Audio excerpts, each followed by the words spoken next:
everybody, CW here. I got a little project for myself this morning. I have been discovering, or I have discovered, an issue with brass in my 6.506 rifle. And what's happening is I'm getting some hard bolt lift. And initially you might think that that's just a heavy load. And because it happened with some ammo that I had loaded 30 years ago, I wasn't certain where I was. I didn't have a manual with me at the range, so I assumed the same thing. And I got to thinking and reading and realized that I had forgotten that some Mausers can have something called setback. It's a bolt setback, and what happens is it's because of the hardening process, the age of the guns, the steel that was used, a whole bunch of those things all put together. What can happen is, exactly as the word says, setback, when you fire, the bolt actually moves rearward and slightly compresses in its raceway. Just parts of thousands, tenths of thousands, or thousandths of an inch, enough that it's hard to overcome, hard to make it jump back out of that step when you open it. It's pretty common. Not all guns are going to have it, but it's pretty common with the Mausers when you see a lot of rounds through them, or when you see them sporterized with high intensity cartridges. So I'm definitely afraid that's what it is, because this is it's got a lot invested in this gun, and I like it an awful lot, and I hate to see that happen. So I found some brand new military brass. 6.506 is not something you can go buy brass for. You got to make it from 3006. I've routinely had major problems with Winchester brass splitting. No matter what I do, anneal it, it doesn't matter, it splits. It splits from sitting there for years. It splits after you shoot it. The mortality rate is probably less than 50%. Literally less than 50%. I fired about 12 rounds of Winchester brass 3006, and this was brand new brass. This was not even once fired. This is brand new brass. Fired once, and I got 2 cases that were not split out of those 8 or 10. 2. It's awful. So I was going through my stash of brass, and I discovered a whole bunch, probably about 250 of this brass head here. I'm hoping that it comes in focus. Let me see if I can zoom in for you and we can get a better look at it. It's military brass. And can you read it? Let's see. Adjust my eyeballs. There it is. DEN 43. So I'm going to say this is the Danish 3006 case. Now this is fully prepped for the 6506. So it's been sized. It hasn't been fire formed. You can see the ring there, which is the base of the 30 caliber neck before I sized it down. You can see it's been neck turned, because these necks were wicked thick. Oh my goodness. I took so much off these, I had to do it in 2 passes. And I brought these down to 16 thousandths. So that wall thickness is 16 thousandths. So it's not really skinny, not really thin. It's just a whole lot thinner than it was. And annealed, fully prepped, cut the primer pockets, remove the crimp. It should be really nice brass. Military brass is generally really nice brass. Generally, it's usually a little bit thicker and heavier and harder, a little bit less case capacity, but it depends on the brand. It's gonna vary with the brands. Common with 3006 and 308. So I took about 100 of them, maybe 50 of them, and did this to them. Trimmed them, sized them, massaged them, annealed them, and I loaded up a starting load of 4350 and 140 grain bullet. And then I took some brand new, once fired Winchester cases. I ran them through the die, and I loaded up the exact same load. I don't remember what it was, but it chronographed just over 2,600 feet per second. So it's a pretty light load. I can get this rifle to over 3,000 with a 140 grain bullet.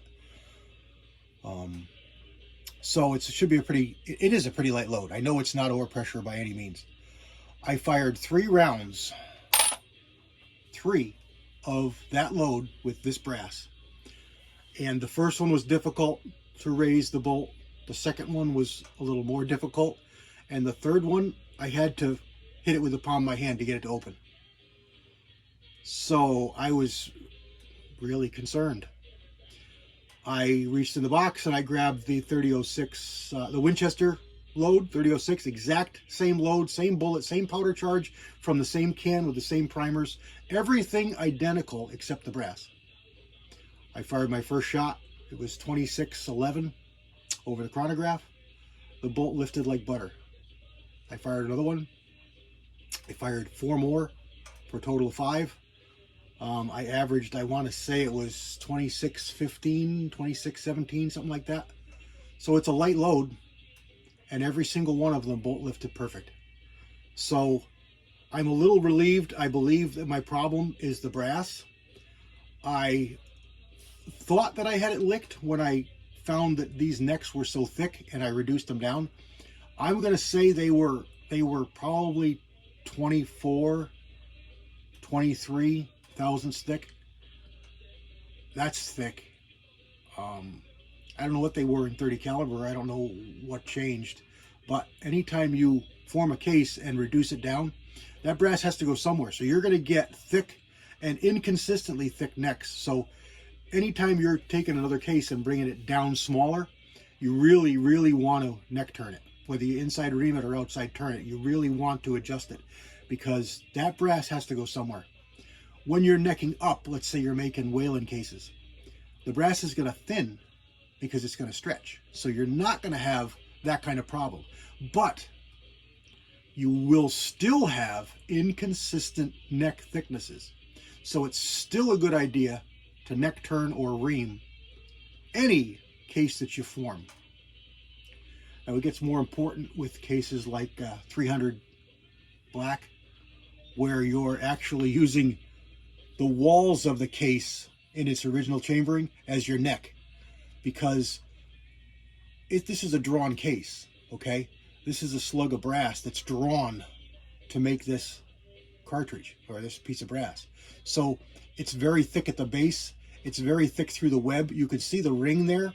That's not a headspace issue. That's just case forming and how the case moves, okay? It's when it thins excessively is when you get incipient case head separation. It's something to watch for. All these cases have been checked with the little inside gauge, and I showed you that in another video on that RCBS tool, and they're all perfect. So although you see a ring there, there is no ring or ridge or valley on the inside to worry about. But that's where they'll move. When they grow, that's where they'll grow from. So it's very thick to very thin, and it can be different thicknesses all through here as the life of the brass gets fired and formed and used, and that's what happens. So I tossed them away, and then I got to thinking, wait a minute, I've got other calibers, especially I've got other calibers that never see any kind of pressures or any kind of high pressures. So what I'm doing here in this video, in this big long 8.5 minute, 9 minute introduction, is we're going to do a little bit of case forming, because it's not something I see a lot in videos, and it's not something I've done on this new channel that I remember. So what we're going to make is we're going to make some 7.65 Argentine cases. Here's a 7.65 Argentine dummy round. This is just a bullet. This is that 6.506 case, and you can see what we've got here. Our case dimensions for the base, for the rim, everything down here is identical. It's a 473 case head, just like a 3006. Same dimensions, same everything. The difference is the taper of this case. It's a little bit more tapered. And of course, it's shorter. It's got a nice angle, shoulder angle, and it's got a fair length neck. It's a little bit shorter than the 06s, but it's got a fair length neck. It's a pretty efficient case for being as old as it is. These were first chambered 1889, 1887. Okay, so this cartridge case design has been around a long time, and it does not look old. It looks pretty modern. So for me, this gun is a cast bullet shooter. As you can see, if you look in my box of dummy rounds here, let me zoom you out so you're not so close. You'll see nothing but different cast bullets. You know, all different flavors of different cast bullets. And the gun shoots them very, very well. Cast bullets in general are going to be below 40,000 cup or PSI. They are different numbers, but for the sake of what we're talking here, we're going to consider them the same, 40,000. So, the area that I have thinned here for the neck, zoom in again, is not utilized anymore.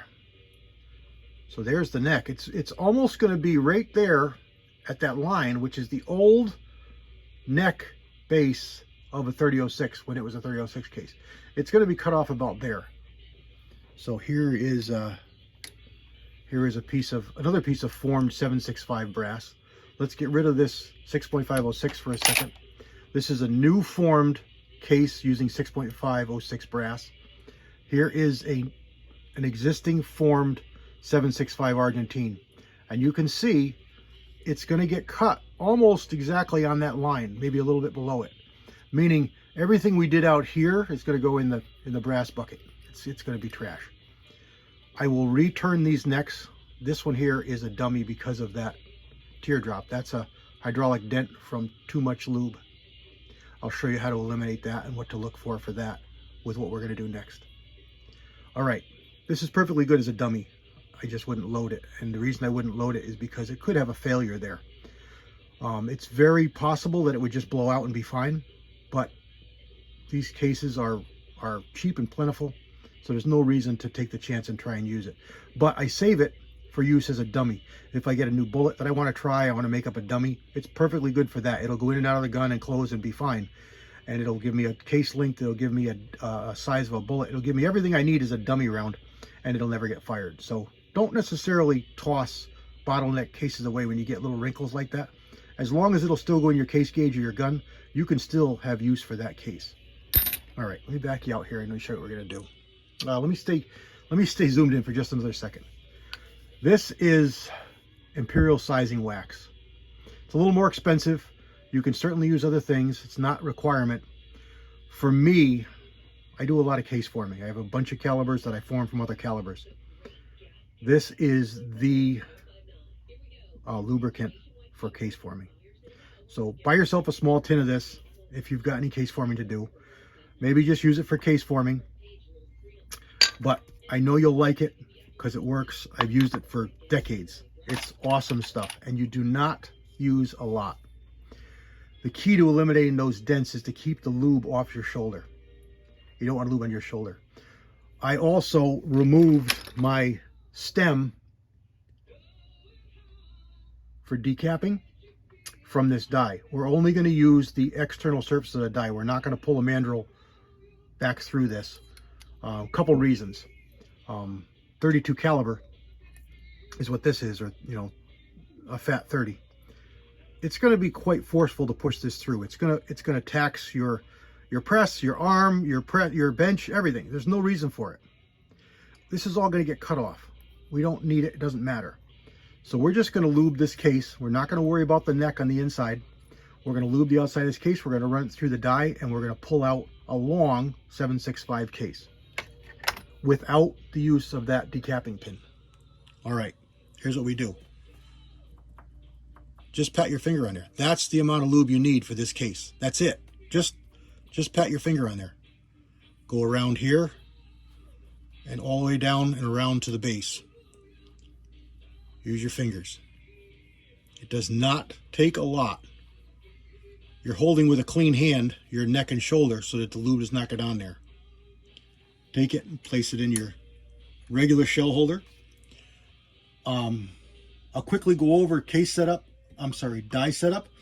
And because of what we're doing here, I just want a slight bump on this shoulder, on this shell holder. In other words, with no brass in there, I pull this up. I want it to touch. I just want a tiny little bit of cam over. Tiny, tiny little bit, not a lot. I don't really want to move that shoulder a lot more than I need to. I want to move it just enough. That's all we did. Lube the case, remove the stem so there's no decapping pin. Run it up in there, push it down, pull it out. Get your rag, wipe your lube off. Just as easy as that, you have formed a new case, in this case, a 7.65 by 53 Argentine Mauser. Again, here's what we started with, and here's what we got. We've got our neck formed, we've got our shoulder formed and pushed back. All we got to do is trim that off. Once we trim it off, I will go back and size it again and run the mandrel through. But before I do that, I'm going to check this shoulder and see how the shoulder dimensions are to my chamber to see if I need to readjust that sizing die. And I probably will.